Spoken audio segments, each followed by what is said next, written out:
being an artist in any way, any nature, is a kind of a sign of a certain kind of dysfunction, a social dysfunctionalism anyway. David Bowie wasn't just a rock star. He was a one-man revolution, a shapeshifter who changed his sound, his style, even his voice, every time the world tried to box him in. From folk singer to glam god, from soul crooner to electronic trailblazer, Bowie didn't just follow trends, he made them. I take on the personalities of the people I meet. I can switch accents in seconds, but behind the glitter, the makeup, and the constant reinvention was a man with strong opinions and a low tolerance for what he saw as fake, lazy, or boring music. Bowie wasn't afraid to speak out or cut ties with artists who didn't live up to his standards. He believed music should challenge people, open minds, and push limits. So when other musicians played it safe or leaned on formulas to find success, it didn't just annoy him, it lit a fire in him. Tonight, we're pulling back the curtain on the part of Bowie most fans never saw. The side that clashed with fellow legends, got into fights backstage, and held lifelong grudges against artists he thought were dragging music backward. You know the glam, the glitter, the genius. But now meet the fighter. This is the explosive countdown of the top 5 artists David Bowie hated the most, and why their feuds changed rock history. Elton John, the glam rock fallout. In the early days, David Bowie and Elton John actually got along. They ran in the same glam rock circles, went to the same parties, even admired each other's work. But that friendship didn't last. Why? Because Bowie had a sharp tongue, and he used it. In a 1976 interview, Bowie called Elton the Liberace, the token queen of rock. That one comment hit Elton hard. He later admitted they started out as friends, but once Bowie said that, things got cold. And it didn't stop there. Bowie once joked that Elton was just another artist trying to act deep. A whole new school of pretensions. Don't you, Elton? That stung. Bowie was known for reinventing himself and pushing artistic limits. Elton, in his eyes, was playing it too safe, flashy but not forward-thinking. And that rubbed Bowie the wrong way. The two never really made up.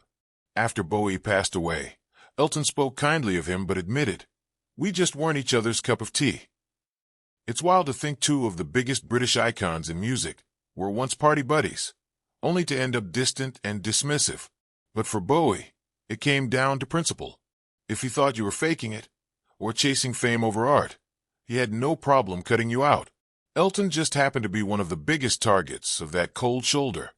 Gary Numan, the clone he couldn't stand. Gary Numan looked up to David Bowie like a hero. He borrowed from Bowie's style, sound, and futuristic flair, and he wasn't shy about it. But Bowie? He didn't see it as flattery. He saw it as theft. In 1980, Bowie reportedly had Numan removed from a TV special lineup because he thought Gary was copying him too closely. And then came the not-so-subtle song Teenage Wildlife, where Bowie mocked the new wave acts mimicking his glam and Berlin-era sounds. Lyrics like Same Old Thing and Brand New Drag were aimed straight at artists like Numan. Bowie once said in an interview, "What Numan did, he did excellently, but in repetition." Basically, he thought Numan had one good trick, and kept doing it over and over. That didn't sit well with Numan, who was a huge Bowie fan and couldn't understand the coldness. Some people think Bowie felt threatened. In the late 70s, Bowie was between phases, and Numan was rising fast with hits like Cars. Maybe Bowie didn't like seeing a younger version of himself topping charts with the sound he pioneered. Numan was heartbroken. He later said he wished he could have asked Bowie why he disliked him so much. But the answer was clear. Bowie hated being copied. He saw himself as a true original. And when someone borrowed his style without bringing something new to the table, even if they meant it as tribute, he took it personally. Axl Rose, The Night It Got Physical. Most of Bowie's feuds were artistic or personal, but this one almost turned into a full-on street fight. Back in 1989, David Bowie and Axl Rose crossed paths, and it got ugly fast. The story goes like this. Guns N' Roses was shooting a music video, and Bowie dropped by the set. But instead of just saying hi, Bowie reportedly got a little too friendly with Axl's girlfriend, Erin Everly. Axl didn't like that at all. Later that night, at a club in L.A., Bowie showed up again, and Axl saw red. He charged at him, screaming and chasing Bowie out of the building. Witnesses say Axl was furious, yelling, "I'm gonna kill you, Tin Man." A jab at Bowie's shiny outfit that night. For a moment, it looked like this wasn't just going to be words. Bowie was in his 40s, well past his Ziggy Stardust days, and Axl was the wild new king of rock chaos. But even Bowie wasn't above getting caught in the drama. After things cooled down, both men moved on. Axl later spoke kindly of Bowie, and there was no long-term feud. But for one night, the thin white duke and the jungle rock rebel were in each other's crosshairs, all over a girl and some bad timing. It was a rare, raw moment in Bowie's life, and a reminder that even legends can get dragged into real-world messes when egos and emotions collide. Paul McCartney, the Beatle he didn't rate. David Bowie loved the Beatles, or at least parts of them. He looked up to John Lennon, even called him a mentor. But when it came to Paul McCartney, Bowie had a very different opinion. In the 90s, during an interview, Bowie said that while the Beatles made a huge impact in the 60s, he didn't think their influence was all that relevant anymore. He was even more direct about Paul, saying something like, "I don't like much of Paul's stuff." It wasn't personal. He admitted Paul seemed like a nice guy, but musically, Bowie just wasn't impressed. To Bowie, McCartney's solo work felt too safe, too polished, and not nearly experimental enough. Bowie was always chasing the next big idea. Paul, in his eyes, was stuck polishing yesterday's hits, and that didn't sit right with someone who believed music should always move forward. This wasn't some tabloid feud. They never insulted each other on stage or in songs. In fact, they were polite when they crossed paths, like at Live Aid in the 80s. But behind the scenes, Bowie made it clear. He respected Lennon's edge, not McCartney's charm. Critics and fans took note. At a time when Beatle nostalgia was everywhere, Bowie's comments stood out. He wasn't afraid to challenge the icons, even if that meant calling out one of the most beloved musicians of all time. To Bowie, art wasn't about popularity. It was about risk, change, and meaning. And to him, McCartney's music just didn't hit that mark. Coldplay, the polite snub heard round the world. Of all the artists Bowie ever rejected, Coldplay might have gotten the gentlest burn, but it still stung. The band once asked David Bowie to collaborate on a song, hoping he'd lend his voice to a track they'd written. Bowie listened and said no. But it wasn't just a quiet no thanks. According to Coldplay's drummer, Bowie told them flat out, "It's not a very good song, is it?" And that was it. No hard feelings, no drama. Just Bowie being brutally honest in the most Bowie way possible. Chris Martin later told the story with a laugh, saying he respected Bowie even more for telling the truth. He didn't pretend to like the track, just to be polite. If it didn't meet his standards, he wasn't going to put his name on it, even if Coldplay was one of the biggest bands in the world at the time. That moment said everything about Bowie.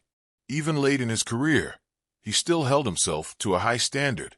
He wasn't chasing trends or attaching himself to popular names just to stay relevant. He cared about the art, not the numbers. Coldplay took it well. They admired Bowie and didn't blame him. But that quiet rejection became a famous story. It showed that even at the top of the music world, Bowie would never fake it. If he didn't believe in something, he said so. And in that one simple sentence, "It's not a very good song, is it?" he reminded everyone why he was in a league of his own. The Jesus and Mary chain, the Velvet wannabes he couldn't stand. You'd think a band like the Jesus and Mary chain would be right up Bowie's alley. Noisy, stylish, rebellious. But Bowie didn't see it that way. In fact, he once flat-out trashed them. In a late-80s interview, Bowie was asked about the band and didn't hold back. He called their music awful and said they sounded like the Velvet Underground without Lou Reed. Ouch. That was a brutal comparison, especially from someone who loved Lou Reed and had worked with him. The irony. The Mary Chain were massively inspired by Bowie. Their mix of feedback and melody, their moody image, it all traced back to what Bowie helped create. But to Bowie, it felt like they were copying without understanding. He thought they were trying to channel the Velvet Underground's chaos without the depth that made it meaningful. And for Bowie, that was unforgivable. He hated surface-level imitation. He believed if you were going to be noisy or weird, it better come from a real place, not just because it looked cool on stage. Fans were surprised. Bowie usually supported up-and-coming artists. But here, he drew a line. Maybe he thought they were riding on the coattails of something sacred. Maybe he just didn't like the noise. Whatever it was, Bowie made it clear. He didn't rate them. Even one of the coolest bands of the 80s couldn't win over the Thin White Duke unless they earned it. David Bowie was more than a rock star.